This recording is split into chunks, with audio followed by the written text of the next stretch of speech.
It is Wednesday, September 6th, calling the meeting to order at 11:18 a.m. We do not have quorum, we're one short right now.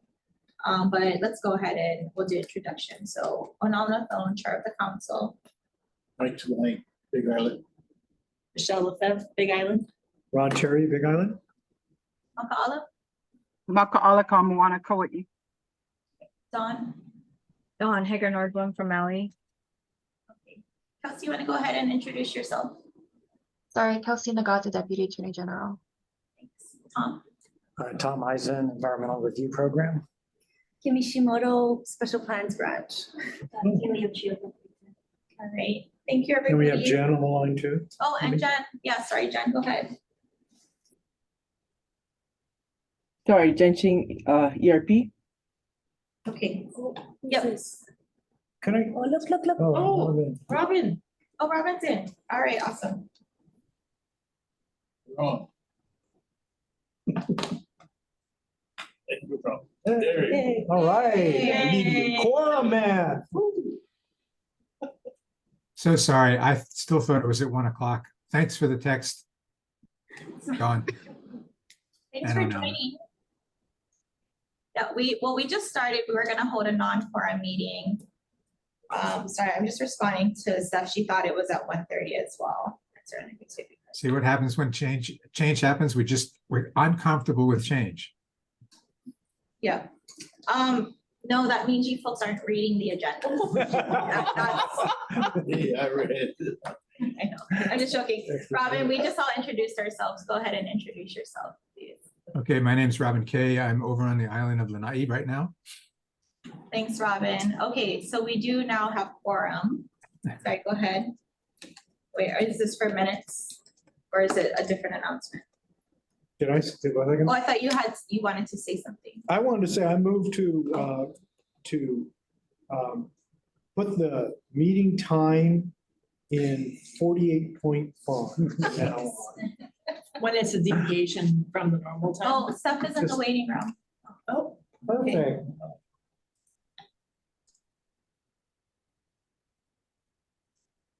Okay, we can't, well, yeah, now I don't know if we can. On agendas. Hi, Steph.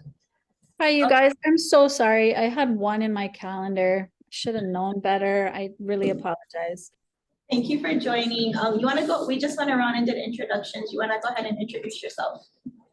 Sure. Steph Dunbar-Cole. Okay, thank you. All right. All right, cool. Now we have quorum. Thank you guys so much for joining and all right, we will do better on reading agenda. Ron just made a motion to make the meeting time bigger. We typically don't. The reason, again, we talked about this last couple of meetings. The reason we did this meeting a little earlier is because a lot of people, we thought a lot more folks would be on island for HCPO purposes, which starts today, but I know several folks couldn't come for different reasons, but I'm glad everybody was able to join and we can move forward with our meeting. So thanks everybody. I mean, is that a real motion? I don't know if we can take that as on action. No, Well, maybe we'll bold it next time. just a suggestion. No, thank Duly you. noted. Yeah, we typically don't change the meeting times. It's just for this day is different and the meeting time is different. I think if Ron is amenable, I would amend his non-motion to the fact that he should call everybody and remind them of the starting time, the morning of the meetings. How about that, Ron? Yeah, and instead of after it started, right? Okay, but for future, let's all check the agendas, check the ERP did send out the calendar invites. So yeah, we'll all do better next time. Thanks, guys. I'm gonna turn it, so Tom or who's gonna do the OPSD update for us today? Okay, there isn't a whole lot to report other than we are pursuing filling the 2 vacant planner positions. Okay.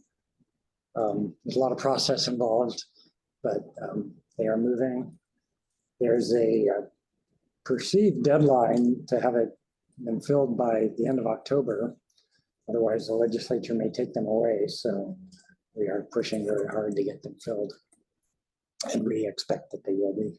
You guys have applicants? Yes. Okay, good. And what are the numbers on the planning positions?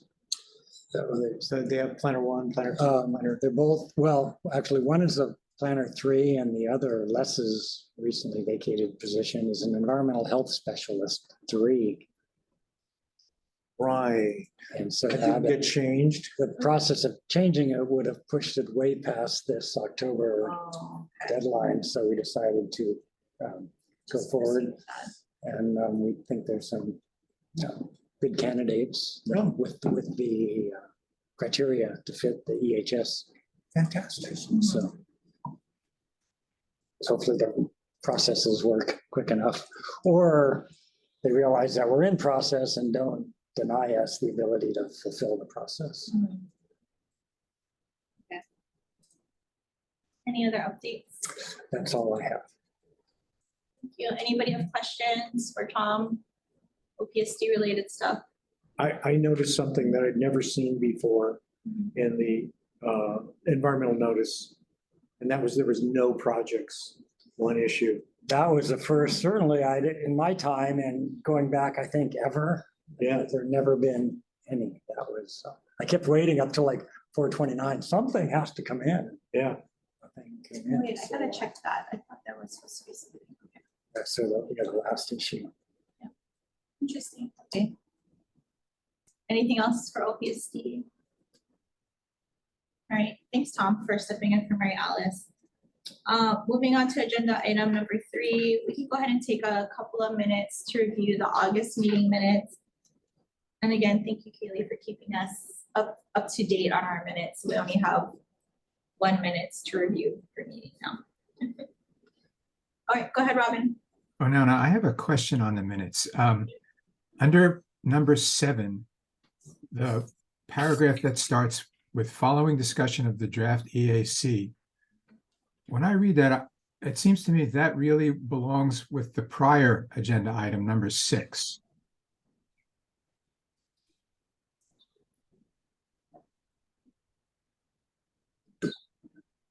It's talking about whether the EAC should be part of the working group, and I think the working group referred to the emergency proclamation. So I'm not sure it belongs under number 7. Okay. Yeah, I was wondering why that was Yeah. there too. I wondered whether, did we go back to that or something, start talking about Which it paragraph again? was that, sorry? It's the last paragraph under number 7. Yeah, Following. I had wondered that when I looked at it too, but I thought we came back to it, maybe. I think we ended up kind of deviating as we started contemplating whether or not to do a response. whether or not to do yeah. a response, and we said, oh, it was too much work, and then it was like, well, then we were just talking about we should be a member Okay, of the housing, so I think it just kind of ended up circling around. chronologically, So yeah. chronologically, that's. You know, yeah, because it logically follows from the paragraph before, in a sense, because they're discussing how EAC member, whether the EAC will respond to consultation requests. And It was me, so I remember tying it back to the thing we had done earlier in the session. Well, do folks feel very strongly about, I mean, we can always add something, you know, following discussion of the draft EAC response. Something about tying it And back. maybe just, go back to, like, add a parenthetical saying, tying back to agenda item number 6. Yeah. Does that make it more clear for folks?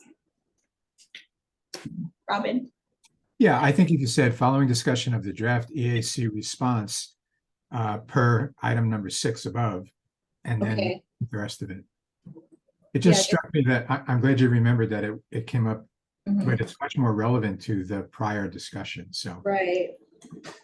Okay, yeah, maybe if we can do that, just add, a parenthetical after following discussion of the draft EAC response, open parents per item number 6 above, close parents, comma, member Lefebvre inquired.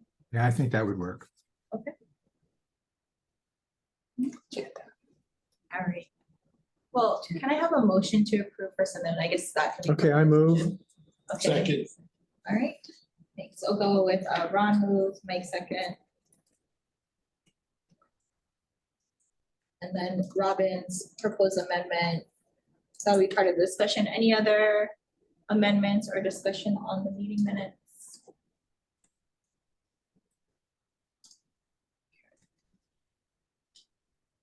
All right, do folks need a little bit more time to review?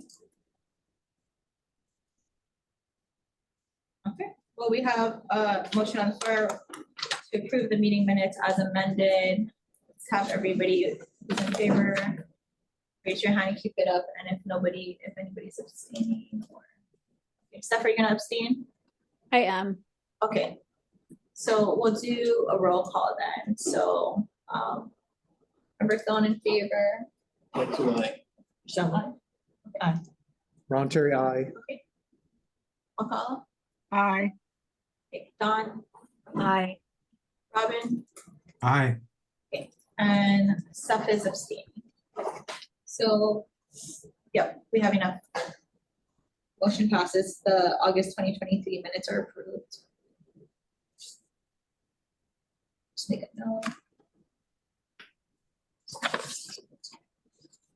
All right, thank you, folks.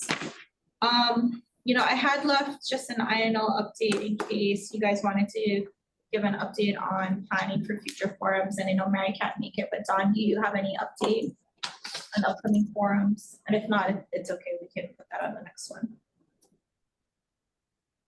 She frozen?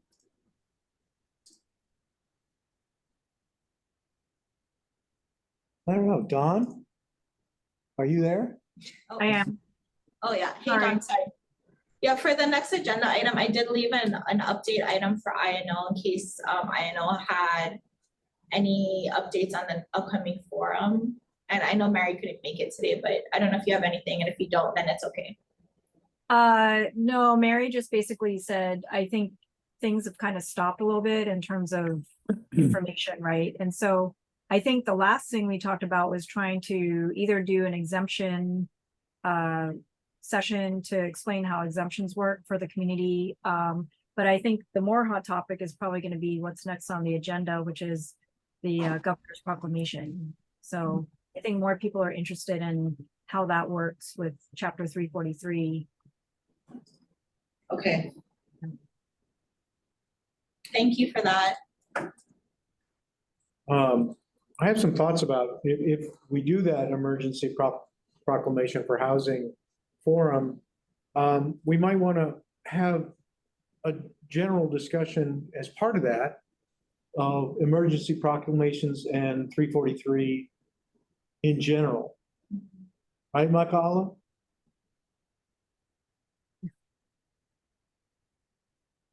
You're muted, but I saw you say yes, so. Right. Sorry, I can't do 6 screens at once and a cookie. The cookie threw me completely off track. Yes, I would agree. Yes, I would agree. I think that's a good idea, just to Put it in about how they context. operate normally versus if there's any difference for this proclamation, which. Right. And I think, and I think it's not, we should never assume what the public knows or understands. Well, that's a good thought. Okay. Anything else under INO? Any questions? So are we thinking of what month would that be, Dawn? I don't know. Mary's not here, so we weren't really able to meet for our meeting. Okay, So I'm not really sure. And I did touch base with her this morning, but I didn't hear back with anything. but it wouldn't be October. I doubt it. It's Okay. pretty quick we usually need at least a couple months lead time. Right, and does the emergency proclamation has an expiration date, although I know it could be renewed, but it was 60 days, Ron, or 90 days? Yeah, it was 60 days, but they stated they're gonna renew it over and over until there isn't an emergency. Okay. All right, thank you. Still an issue. Right. 22nd century. Well, that transitions us into our next agenda item number 5, which was a continued discussion of the emergency proclamation relating to housing. So, last time I think we had a really good discussion. We were hoping to be able to get, Scott Adler and Nenny Maderos here to, update us. I reached out to them again, and with everything that happened in August, we were unable to get them to come to this meeting, unfortunately. So I'm gonna keep reaching out to them. Hopefully, that I'll be hopeful for our October meeting, maybe we can get them, because I know the council, we still have a lot of questions for them directly. But for this group, we can continue the discussion that we had last time. And the minutes were good, there were a lot of questions on the working group, what our role is, and the concept that you brought up today, Ron, about a potential forum and, how the emergency proclamations work with 343 generally. I think that's really interesting because I think normally, and correct me if I'm wrong, it usually just suspends Suspends it. 343 in its entirety, right? Whereas under the emergency proclamation for housing, there are actually some, there's criteria, there's a working group, there's people reviewing it. So I think there's a little bit more, there are more safeguards, that's the term I was looking for, than under a normal emergency proclamation. At least that's my very high level view. Yeah, I think on the face of it, it completely suspends 343. But then it replaces it with something different, which is not usually the case. Right. But doesn't it only suspend it for the items that committee has determined to be eligible for? What the applicant asks to be eligible, I right? don't know if it Yeah, does, only it's certain not projects, right? It's not every single, launch. It's- right? Yeah, it's true. It's very complicated. So it is, very complex. Individual projects can choose what they want to use the EP for versus what they want to stick with. Yeah, and maybe we mentioned this at the last meeting. I'm not sure if we did, but I know both Michelle and I are involved in various projects that would have been eligible, let's say, would probably have been certified to use the language of the proclamation. But the onerous nature of certification dictated that it made more sense to just run them through the normal process. For 343. Of 343. It's good that there's some rational thinking involved, not just jumping to take advantage of like a freebie. Right, At whatever it feels cost. more like a known entity, and so to jump into the unknown, if you're not one of those projects that's already been, right, considered as part of the original, then. I think where it's going to be more useful to housing developers is where they need to suspend certain land use regulations and laws that are more difficult. Say doing 100 acres to the county, for example, instead of to the land use commission. Sensitive topic on this floor, I know. Yes. We're on a different floor. Different floors. so- Oh, is that a different floor? Okay. Floor. 4, all right, yeah. But I think, and where 6E maybe is hanging things up and a bunch of other laws. But for a normal project that doesn't have too many impacts, EA is not that burdensome. Right, it kind of suggests that regardless of this notion that the EA process is such a horrible burden, that people are choosing to do it rather than Nope. not doing it. Yep. That says a lot. Yeah. I'd be really interested to hear from the members around the state, because we have Robin, Dawn, Steph, Makaala, you guys are all over the place. I think I have my ears to the ground on the Big Island pretty well. And I don't think Michelle and I have heard a whole lot. Have you heard a lot of feedback about it? Yeah, About using the, from Yeah. different people about it, but what are you guys hearing?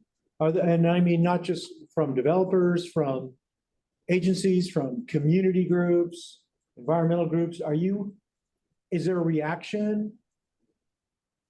Well, environmental groups on Kauai are watching very, very carefully and have been certainly convened by those that are very concerned, such as Sierra Club, etc. We're paying close attention. We don't have anything in front of us right now. We have a bunch of projects, and several, 4 or 5, that were well into the process before the proclamation was made or had just been completed. So we might on Kauai be a little ahead of this, but our issue on Kauai is we don't have any infrastructure for stuff like that. For any project that's gonna, that's going to impact anybody with any size or numbers, we don't have infrastructure for it. So they've got a lot of hurdles. They got to find the water first. They got to do a lot of different things, and they have to find the land. It's not that we don't have land. It's just that those guys don't want to, they don't want to put houses on it. So, or they can't. The one thing I was hoping, and that I am hearing on the North Shore, is that this would smooth the path a little bit, although it doesn't have much to do with it, for some of the Hawaiian homelands that are available, that are open, that some infrastructure has already been provided. Let's go. What's holding it up now? Let's go, go, go. They don't have a lot of the 343 constraints anyway, so it's not really getting them. But what it did do was it brought that again up in conversation. Okay, so if that's not holding you back, then what is, kind of thing.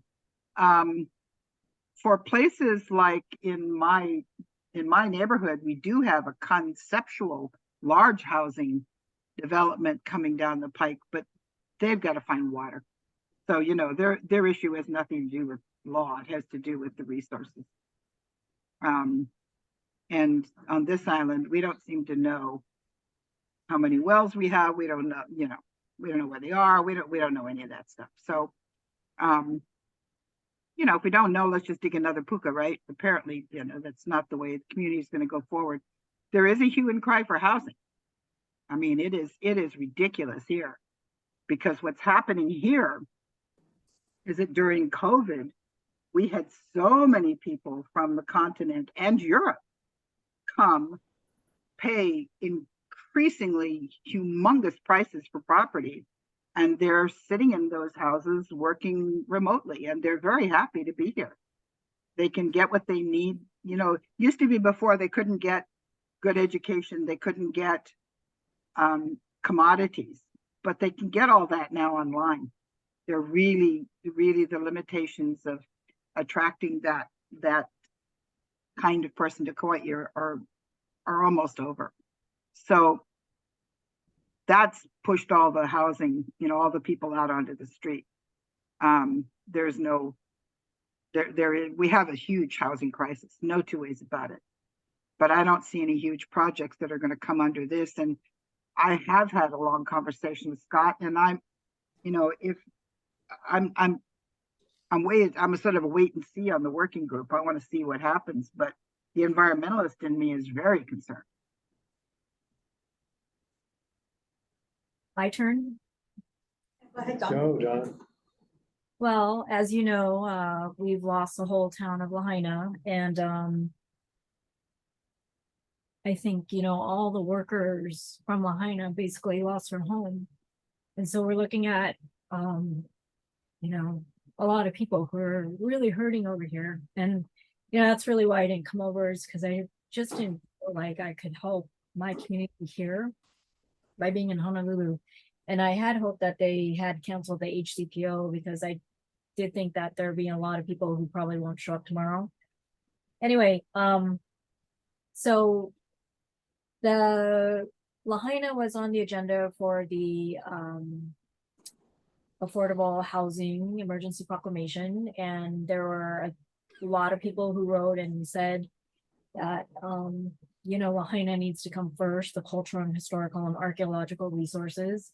And so there's a big disconnect between what this housing proclamation is supposed to do and who it affects. And there are a lot of people from DHHL. Surprisingly, the Native Hawaiian community got their act together, which was great.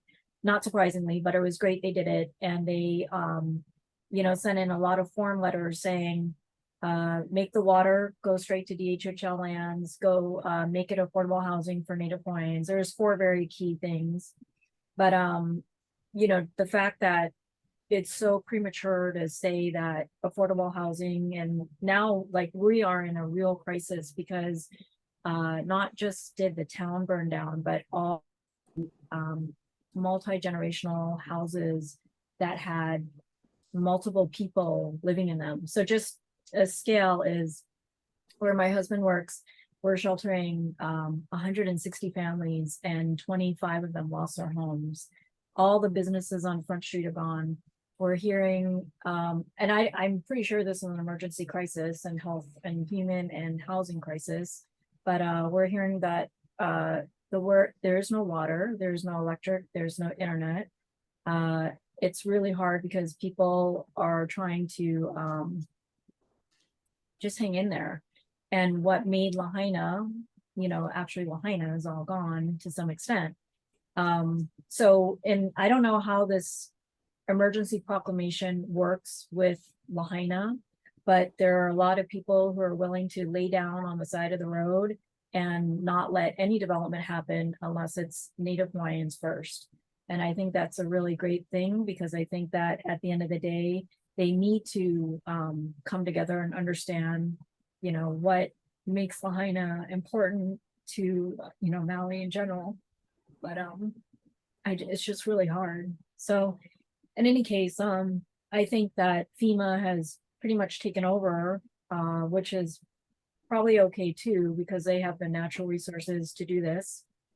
But I think there's going to be a big disconnect between the housing and how people are affected, and the money, the insurance. A lot of people were underinsured. So, how does insurance play into these affordable housing requirements, right? Like if you have no water and you have no electrical infrastructure, like everything basically burned to the ground. So how does that affect this proclamation, and how do these people from Lahaina rebuild something? I don't know if it's even possible. To me, it seems like we're going to be moving everything out of the shoreline setback area and sea level rise area if we're smart. And, we would make it like a big park. I am just saying from my own opinion as a planner standpoint, not that I've seen anything, and that they would make that whole area, a memorial for people, and maybe, this is an opportunity to move things. But as I said, like in Maui, West Maui, Lahaina, they're just in shock. So, Josh Green's going to come in and say, hey, we're going to do affordable housing is so premature. We're looking at years. The rest of the island is also now struggling, because not only have we displaced a major town, but we're also displacing a lot of the residents are in hotels right now. And so a lot of people can't really find housing, and now people are price gouging housing as well. So if anything, I would think that there needs to be a moratorium on rent to not price gouge people, because if we don't retain our people here with housing, then they're all going to leave. So, and then, everything else will collapse at the same time. So I think Maui is probably a little bit more fragile in that sense. Hey, Dawn, a question. It's my understanding that the people who have been housed temporarily in the hotels had 30 days. And if that's not extended, what kind of plans are they making to house those folks? I mean, there's hundreds in the hotels, right? Yeah. A majority of the West Side hotels are housing people right now, and they're good until October 13th. So they are trying to go to phase 2, according to the news, to go into more permanent housing. The problem is that everybody, lost somebody, or lost a person, or lost an animal. And a lot of people have animals, and a lot of places won't allow animals to come and stay. And you have to imagine, Lahaina was, full of life and had a lot of dogs. And, my husband was like, there's 3 pit bulls in the studio, and they're all trying to get out, because nobody's used to this. Nobody's used to that. So it's hard. So I think the hotels want to open up. I just don't think they know how. I think that there's going to be a push, but I think what's disappointing is we just saw airline flights, like $100 airline flights to Maui, and I don't think we need a number of tourists. I think we need, to have people very respectful of this area that you literally have to drive through. I'm sorry if that didn't answer your question, Robin, but they are supposed to be extended till October 13th. And then they're supposed to find permanent housing, but Red Cross is really slow, and people are just asking now for Venmo contributions because, they're obviously not getting the money they need. I can talk about Lanai real quickly. There's 150 houses being built right now. They're probably about 2/3 of the way through the construction. Half are for low income and half are market. But they started the project way before this emergency proclamation, so I don't think there's an impact on it. The only other housing project that's going on is Ellison is building 5 units down at the beach connected by underground passageways for his family compound. That too was begun before the emergency proclamation. And the last one that would be impacted if the county would get off its butt for years was to be a housing project below DHHL land, below where the school is. That was the county's affordable housing project, but that's been talked about with nothing happening for, I don't know, 10 years, 15 years. So basically there's really no impact on that emergency proclamation here that I'm hearing about. Thanks, Robin, and thanks, Don, for sharing. Mike wanted to say something. Yes. Having spent a great part of my career in West Maui and working with the county, what is the bigger issue? It's been quiet. It's the issue of water. Issue of water is a major discussion item. Very quietly, the water rights have not been solved. Water rights have not been solved. And that has to go first before housing thinks about it. I think I'm going to see a lot of play coming to native rights. The issue of the water coming all the way from Nahiku all the way to Haile Miley. That was put in, the next transmission system was put in by the plantations. Now that's becoming a big issue. Who owns it? Who owns the structure? Who owns the water? That I think, gosh, man, I don't know how we're going to tackle that. Yeah, and if I could say something. Go ahead, Don.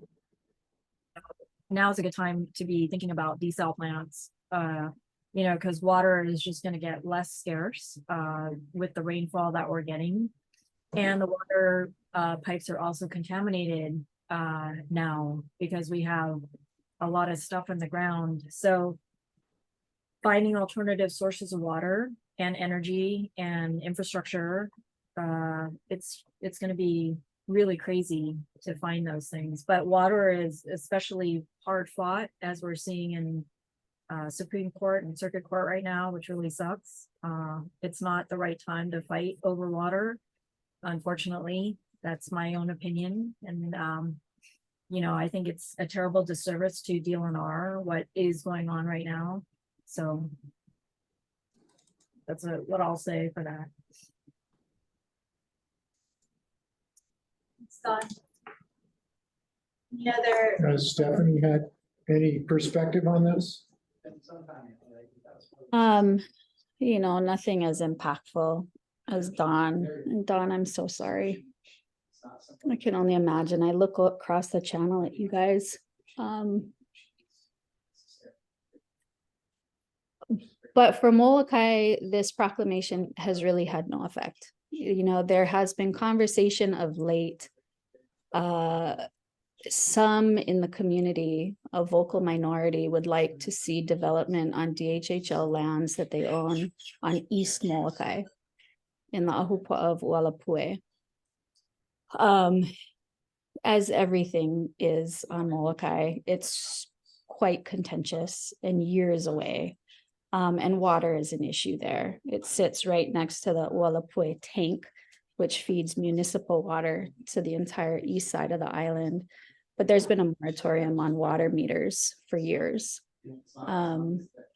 So again, there's really not much conversation that I'm hearing about this. But I will echo what others have already said, and Mike, that you you very rightly brought up, water is going to be an issue. It already is. Look at Molokai Ranch.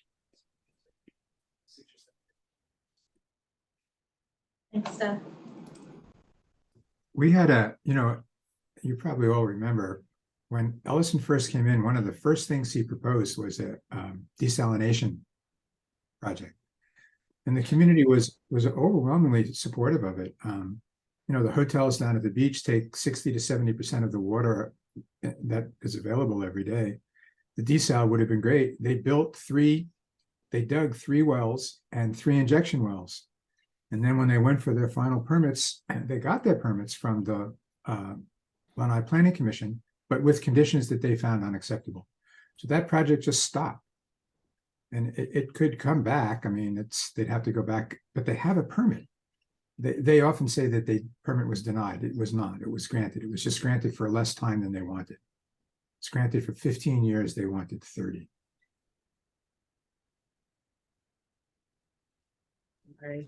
Wouldn't you think that now that they should, I mean, in the whole context of things, the laws that we have are, there's some laws that are not going to be in effect. If you look at West Side, there's a lot of certified shorelines that are really not going to be really a certified shoreline anymore because the sea level rise is going to overcompensate that at some point.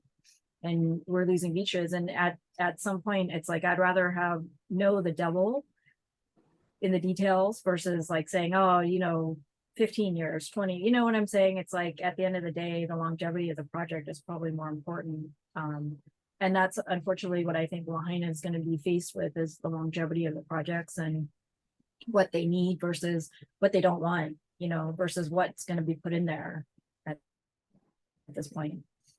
And I'm just saying from a desal standpoint, wouldn't maybe it should be revisited, to say, hey, can we work out a compromise? Because desal is really, I don't know, there are other sources of water, but it's going to be really important in the future, if not today. I'd like to point out that actually in the last issue of the notice, we didn't have any 343 items, but the Board of Water Supply here in Honolulu is moving forward with their plans to build a desal plant out in Kalailoa.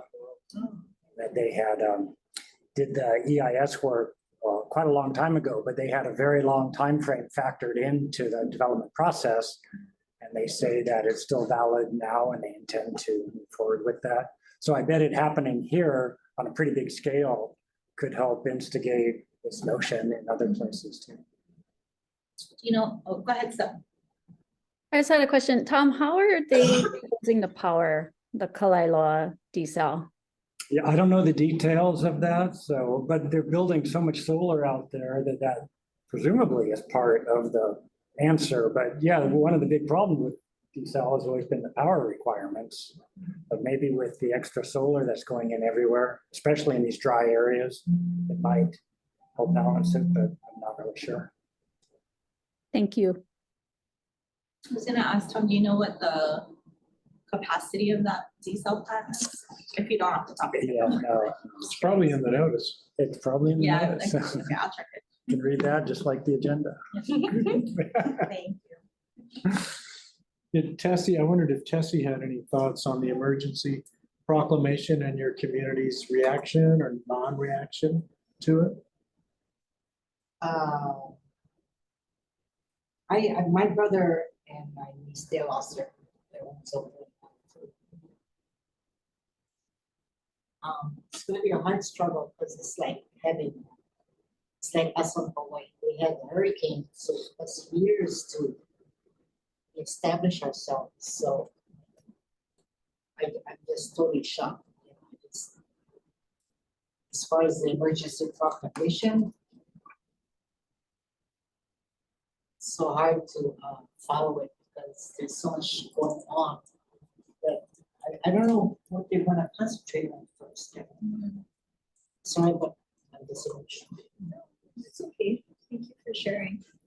Yeah, when I checked the and I think Dawn, you might have shared the link with us last time, but they had the working group, I think, has had 2 meetings to date now. And I think there were a couple projects in consideration. I didn't get to go through the meetings in too much depth, but you know, they've started that process basically. Well, one of the questions I remember at the beginning of this was, were the working groups meetings going to be open to the public? Mhm. And they were saying, yes, but no, we're not really sure. Right. Where did that land? I think it was open and there was testimony submitted. And actually I did also see on social media, I think there, you know, snippets of folks' testimony before the working group, so. This is paper, the Yeah. the testimonies. It's, The first one was more meet and greet, and then the Yeah. second one had. Yeah, that's what I thought that was just a meet and greet The one. first there was a. So they August had one with, 27th. with actual meat on the agenda and they Yeah. opened it up? Yeah, Okay. and they had testimony, and you can find the links to the testimony. So the third link on our agenda under item 5 will take you to the governor's website. And if you scroll down, it shows, I think it was August 11th meeting and August 27th, something to that effect in that second meeting. They had the links to testimony and whatnot, the agenda and everything. And Lahaina was a big, from what I read, I didn't listen to it also, but Lahaina was a big focus in the sense that the projects were not in Lahaina that were on the agenda. But I think there was one in Puna and one somewhere else, and testimony was, you know, they were interpreting the location of these projects to say that they were trying to pull people away from Maui and settle them in other places of the island. It was just the testimony, not backed up by any. These projects have been in the pipeline, from what I understand, for some time, and that was not the intent of the project, so I heard it got a little sidelined. But I think what's not public is the decision-making process. So what's open to the public is the ability to provide testimony, but in the end, it's the Chief housing officer. chief housing Makes the officer who decision, makes the yeah. decision, and that's not such a. Yeah, I'm having a hard start. I was gonna try to bring it on my It's in her computer. mind. And Sunshine Net. Right, but yeah, go ahead, Steph. Yeah, I'm sorry. So Scott's role in this, what is his title now? I don't. He's I don't not know his title. officially He's, involved. just informally consulting, right? I mean, Nani Maderos is the chief housing officer. He's advisor to the governor Right. on various things. Okay, housing being one of them. Yes. Okay. Thank you. Thanks, yeah, I wasn't sure what his title was. Yeah. Thank you. But yeah, again, if you guys go to that third link in the agenda item, under item number 5, it'll take you to Gov's website, and I think it's about midway down. If you scroll, it lists the 2 meeting dates, and then it has the agenda, the testimony and everything. Yeah, from the most recent meeting. So, yeah, I mean, to be determined, I think we'll have to continue to just monitor this. And then for the folks who came in, like, you know, again, I reached out to Scott and I need to try to get them on our agenda today. They got a lot going on, so I'll continue to reach out and hopefully we can get them involved and, you know, to do a presentation to us at a future meeting along with, you know, answering our questions, probably specifically related to 343 stuff, but, you know, other questions that have come up. Any other thoughts or questions, or anybody want to assign homework for the next meeting on this? I mean, continuing to review, I think we all are monitoring. I thought I saw something in the paper that, you know, a lawsuit or more than one may have been filed against the governor related to the emergency proclamation. So kind of just monitoring that to see how things go. But I think it's really interesting to hear from folks, and thank you everybody for sharing about projects currently in the pipeline, right, that are going through the regular process, and you know, whether or not this proclamation is really going to result in more housing and fix the problem that it's, you know, trying to solve. So. Well, yeah, I mean, to be fair, this is really early days for Yep. that proclamation. And people, once people heard about it, now they're, well, okay, what are you gonna do? And it takes 3 months to even get, you know, to conceptual plans on a housing development. You have to get the land, the financing, put your team together, do all the homework on the infrastructure. And it could take years for those groups to be ready to go through that process. Right. If there's an incentive, and I'm saying if this is, other than the proclamation, we'd be doing it. people are gonna have to start new. It's a long ways out. Right. And I agree. So long. Oh, yeah. And projects that are in the pipeline that are still subject to NEPA, you know, are obviously not affected, you know, we're working on one project in Kihei.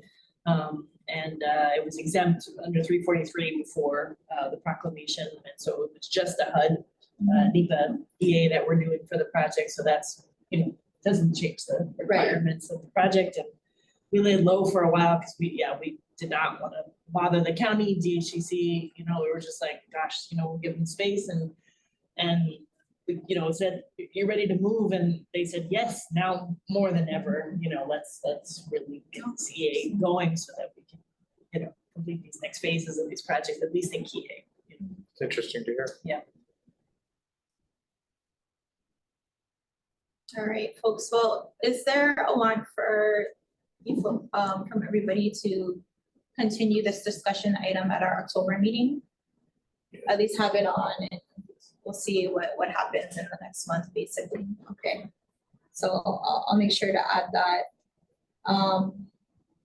There's no other discussion on this. I mean, we had a pretty light agenda today, so you know our next meeting is up to Tuesday, October 3rd, and our regular time, full council at 1. I'll reach out again to committee chairs. If you guys know you want to have meetings, please let me know now. If not, we'll reach out when it gets sooner to let us know, and we'll plan our committee meetings, you know, in the morning per usual. So any questions on that? That'll be back to our normal hybrid meeting. I think most of us will be by Zoom. Yep. I'll be, Out in October, right? yeah, in October, so, and I hope we can have a TIG meeting in, November. You be around? Yeah. So, you guys, okay?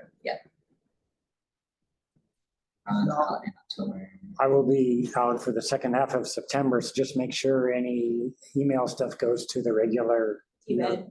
DBED email address. Thanks, Tom. Anybody else? Any other announcements or anything? Well, I thank everybody for joining, and sorry for the snafu with the timing again, but I'm glad to see everybody. And well, I think for this year, we probably won't do another in-person meeting. Since we're in September already, we'll aim for something maybe early next year. But we'll continue to discuss that. So everybody take care, and I'll go ahead and adjourn the meeting. It is 12:05 p.m. Oh, sorry, Don, go ahead. Are you waving? Okay. Nice to see you folks. Thank you so much. Right. Thank you, everyone. Aloha. Thanks all. Sorry I was late. Bye. Dawn. Yeah, no, it's okay. Thank you. And I